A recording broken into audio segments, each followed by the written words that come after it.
మిమ్మల్ని అడిగితే సంజన తనుజ ఇద్దరిలో ఎవరు గుడ్ ప్లేయర్ అంటారు చెప్పండి ఒకసారి. సంజన తనుజ ఇద్దరిలో గుడ్ ప్లేయర్ ఎవరు అంటే ఇక్కడ ఎవరు ఎక్కువ గేమ్స్ ఆడారు, ఎవరు ఎక్కువ గేమ్స్ ఓడారు, ఎవరు ఎక్కువ గేమ్స్ ఆడడానికి ఛాన్స్ దొరికింది, ఎవరు ఎక్కువ గేమ్స్ ఆడనివ్వకుండా చేశారు, ఎవరు వాళ్ళ తాలూకా ఓన్ స్ట్రాటజీతో ముందుకు వచ్చారు, ఎవరు పరాణజీవులు ఎవరు, స్వయం పోషకులు ఎవరు అనేది ఉంటాయి. ఇలాంటి విషయాల్లో మనం చాలా అధ్యయనం చేసుకోవాలన్నమాట. ఎందుకంటే ఆవశ్యకత.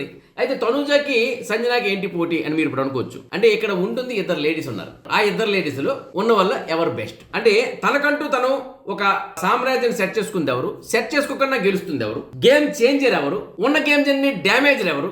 సో బాండింగ్ ఎక్కడే ఉంది, అసలు ఎవరు బాండింగ్ చూపిస్తే ఎవరు అంటే ఇందమ్మ అంటే అందమ్మ అని తీసుకునే విధంగా ఎవరున్నారు, అసలు ఇవ్వకపోయినా సరే నా మనుషులు అంటూ వెళ్ళేవారు ఎవరున్నారు. ఇట్లాంటి విషయాలను మనం చూసుకుంటే ఎవరు టాప్ 1కి ఎలిజిబిలిటీ అవుతారు అనేది మనం క్యాల్కులేట్ చేయొచ్చు. సో ఈ విషయాలు ఇప్పుడు నేను చెప్పిన విషయాల్లో క్యాల్కులేట్ చేసుకుంటూ ఎవరు గుడ్ ప్లేయర్ మీరే నిర్ణయించండి. కింద కామెంట్స్లో రాయండి.